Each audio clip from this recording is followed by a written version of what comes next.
Stand at the edge, not metaphorically. Picture it, a railing, cold under your palms, below only air and distance. No one is behind you, nothing is pushing you. By any rational account, there's no reason at all to fall. And yet, for one unbidden second, something arises that has nothing to do with wanting to fall, and everything to do with the fact that you could. Not a wish, not a plan, just a sudden, dizzying awareness of a door you didn't know was standing open. Most people feel this and shake it off before they've even given it a name. But in the winter of 1844, in a small rented room above a Copenhagen street, a restless young philosopher sat with that same feeling and refused to let it go. His name was Søren Kierkegaard. Rather than dismiss it, he spent an entire book trying to explain why it exists at all. He called it angst. We'd call it anxiety. And what he found underneath, it wasn't a flaw in the human mind, it was a price tag of being free. Fear is easy to picture, because fear always has a face. The dog at the fence, the flight about to leave without you, the interview in 10 minutes. You can point at fear, corner it, reason your way around it if you're lucky, or at least brace for it before it lands.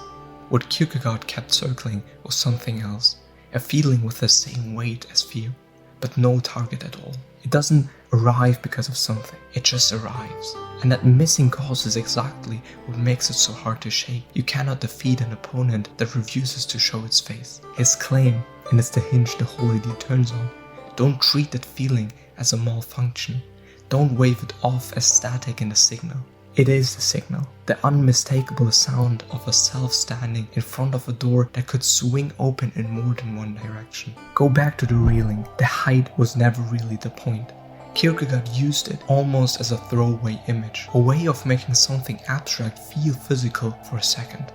What happens up there isn't about gravity, it's about discovery. For one unguarded moment, you learn that nothing external is holding the door shut. Not a rope, not a rule. Just you in a choice that was always more open than you'd let yourself notice. That's the vertigo, not danger, possibility arriving faster than you can brace for it.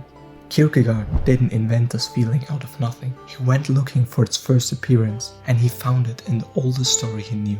Adam, alone in the garden, before anything has gone wrong yet.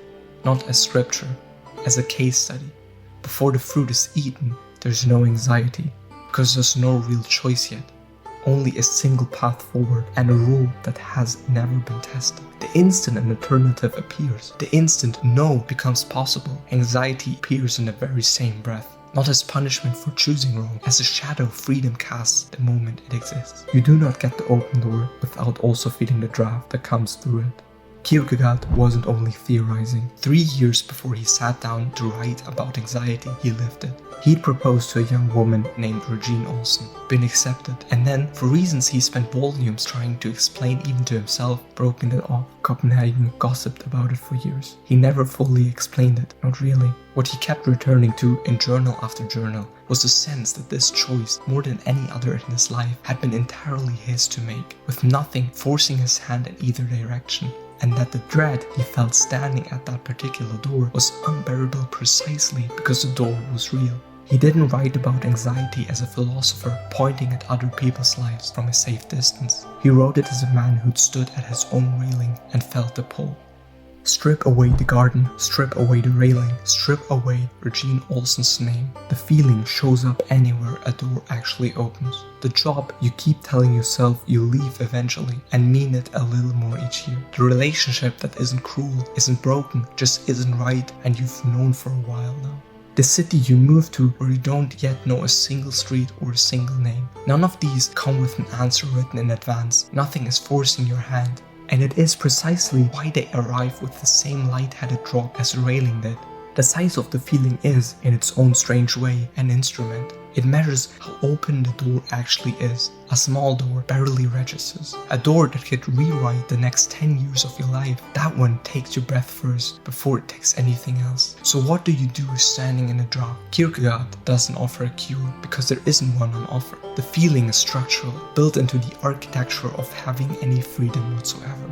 What he offers instead is smaller and harder. Leap anyway, not with a guarantee, not with proof you're right, because a proof does not exist and will not arrive before you need it to. That is not recklessness. Recklessness looks away from the drop entirely. This is standing at the very edge of it, feeling the full height and stepping forward regardless.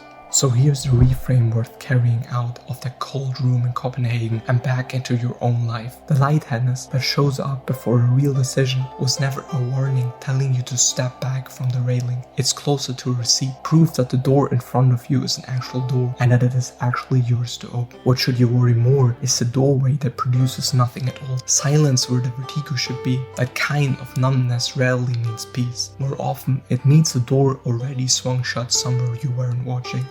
Kierkegaard never asked anyone to go looking for a ledge. What he's asking is quieter than that. That the next time your stomach drops, before doing the thing that actually matters, leaving, starting, saying the sentence out loud, you consider the possibility that the feeling isn't evidence you shouldn't. It might be the closest thing you will ever get to prove that you can.